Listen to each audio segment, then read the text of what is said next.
வணக்கம். என் பேர் doctor SP Nisha. நான் ஒரு ஹோமியோபதி மருத்துவர். நான் கடந்த 2006லேருந்து ஹோமியோபதி ப்ராக்டிஸ் பண்ணிட்டு வந்துட்டு இருக்கேன். நம்ம இன்னைக்கு என்ன பார்க்க போறோம் அப்படின்னா, குழந்தைங்களுக்கு நிறைய பேருக்கு மூச்சு வந்து லைட்டா வந்து மூக்கு அடைச்சிக்கும். உங்களுக்கு நிறைய பேருக்கு வந்து மூக்கு மட்டும் அடைச்சிருக்கும், மற்றபடி வந்து அவங்களுக்கு வந்து நெஞ்சிலெல்லாம் சளி எதுவுமே இருக்காது. இந்த தொந்தரவு நிறைய பேருக்கு இருக்கும். இது எதனால வருது அப்படின்றது தான் இன்னைக்கு நம்ம பார்க்க போறோம். குழந்தைங்களுக்கு பார்த்தீங்கன்னா ரொம்ப சீக்கிரமா அவங்களுக்கு வந்து எந்த ஒரு இன்ஃபெக்ஷனுமே அவங்களுக்கு வந்துடும். எதனாலும் சீக்கிரமா இப்போ ஒரு அலர்ஜி, ஏதோ ஒரு எக்ஸ்போஸ் ஆகிறாங்க, ஒரு கூல் ட்ரிங்க்ஸ் குடிக்கிறீங்க, வேற வழி இல்லை, அவங்களுக்கும் கொடுத்து ஆகணும் அப்படின்ற போது உடனே வந்து அவங்களுக்கு என்ன ஆகும்னா மூக்கு அடைச்சிக்கும். அடுத்த நாளே நீங்களே சொல்லிடுவாங்க. அதே மாதிரி ஒரு இடத்துக்கு போறீங்க, நீங்க வந்து ஒரு ஐஸ்கிரீம் சாப்பிட்றாங்க குழந்தைங்க அப்படின்னா, அன்னைக்கு நைட்டே இல்லைன்னா அடுத்த நாள் காலையிலேயே பார்த்தீங்கன்னா மூக்கு அடைச்சிக்கும். அவங்களுக்கு ஸ்கூலுக்கு கூட போக முடியாத அளவுக்கு உங்களுக்கு தொந்தரவு இருக்கும். இது எதனால வருது அப்படின்னு பார்த்தோம்னா, முதல் ரீசன் வந்து ஒன்று வந்து அலர்ஜி. அவங்களுக்கு வந்து அந்த கோல்டு எக்ஸ்போஷர் வந்து குழந்தைங்கனால தாங்க முடியாது. ரொம்ப ரொம்ப ஜாஸ்தியான cold exposure, like cool drinks ரொம்ப கூலா வந்து குடிக்கிறனாலையும் ஐஸ்கிரீம்னாலையும். சில நேரம் வந்து இந்த மூக்கடைப்பு எதனால வரும் அப்படின்னு நம்ம பார்த்தோம்னா, நம்ம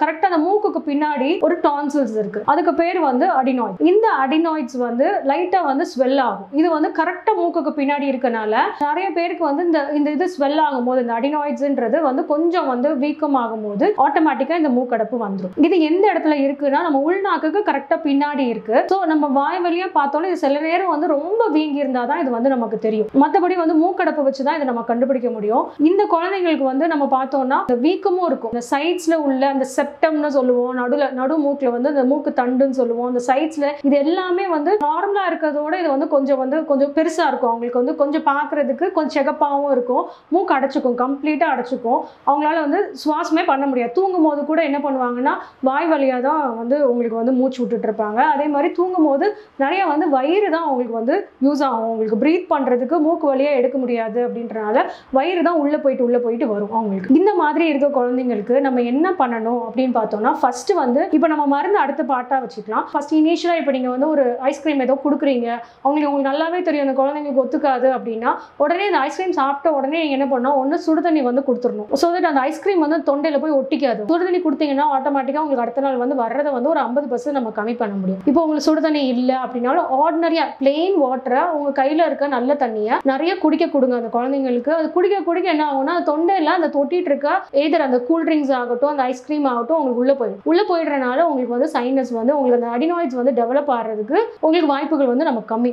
இதையும் தாண்டிட்டோம், நமக்கு அடினாய்ட்ஸ் வந்துருச்சு, அந்த குழந்தைங்களுக்கு மூக்கடைப்பு இருக்கு அப்படின்னா, ஹோமியோபதியில சிம்பிள் மெடிசின்ஸ் அந்த குழந்தைங்களுக்கு என்னென்ன ட்ரிகரிங் ஃபேக்டர் அப்படின்னு பார்த்து, என்ன அலர்ஜி ட்ரிகரிங் ஃபேக்டர், இல்லை வந்து அவங்களுக்கு வந்து இந்த கூல் ட்ரிங்க்ஸா இல்லை ஐஸ்கிரீமா, என்ன மாதிரி ஃபுட்ஸ் எல்லாம் அவங்களுக்கு ட்ரிகர் பண்ணுது, இல்லை கிளைமேட் கூலான வெதர் இதாகுதா, அது மாதிரி எல்லாமே வந்து அவங்களுக்கு என்னென்ன தொந்தரவுன்றதை பார்த்து அந்த குழந்தைங்களுக்கு ஏற்ற மாதிரி நம்ம மெடிசன்ஸ் கொடுத்தோம்னா ஆட்டோமேட்டிக்காக நம்ம மெடிசன்ஸ் வந்து போட்டு வித்தின் வந்து ஒரு 5 to 10 minutesலேயே உங்களுக்கு ரிலீஃப் வந்துடும். இது வந்து யூஸ்வலாக எல்லாரும் சொல்லுவாங்க ஹோமியோபதியில் ரொம்ப டைம் எடுக்குமே, இந்த மாதிரி வந்து ரொம்ப சீக்கிரமாக எல்லாம் சரியாகும், நீங்கள் என்ன இப்படி சொல்கிறீங்கன்னா, நாங்கள் இவ்வளோ வருஷமாக நாங்கள் கொடுத்து பார்த்து தான் நான் சொல்கிறேன். மூக்கடைப்பு இருக்கிற குழந்தைங்களுக்கு நம்ம வந்து இனிஷியலாக வந்து பக்கவாக கேஸ் எடுத்துட்டு நம்ம கொடுக்குற மெடிசன்ஸ் அவங்களுக்கு ஸ்பெசிஃபிக்காக கரெக்டாக வர மெடிசன்ஸை நம்ம கொடுக்கும் போது ஆட்டோமேட்டிக்காக மேக்ஸிமம் வந்து உங்களுக்கு வந்து 1 hourக்குள்ளேயே அவங்களுக்கு ரிலீஃப் வந்துடும். அப்புறம் வந்து ஒரு கொஞ்சம் தூங்கி எழுந்தாங்கன்னா பேக் டு நார்மல் மாதிரி உங்களுக்கு எந்த தொந்தரவும் இல்லாத அளவுக்கு நம்ம வந்து கொண்டு வந்துடலாம். இதில் எந்த விதமான ஒரு சைடு எஃபெக்ட்டுமே கிடையாது உங்களுக்கு ஹோமியோபதியில்.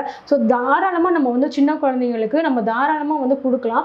அதே மாதிரி இனிப்பாக இருக்கும். இந்த மெடிசன்ஸ் எல்லாமே ரொம்ப இனிப்பாக இருக்கனால எந்த வகையான உங்களுக்கு தண்ணி வந்து தேவைப்படாது. இது வந்து உங்களுக்கு முழுங்குறதுக்கு அந்த மாதிரி ரொம்ப ஈஸியாக ஸ்வீட்டாக இருக்கனால இந்த குழந்தைங்க வந்து ரொம்ப இஷ்டப்பட்டும் சாப்பிடுவாங்க உங்களுக்கு.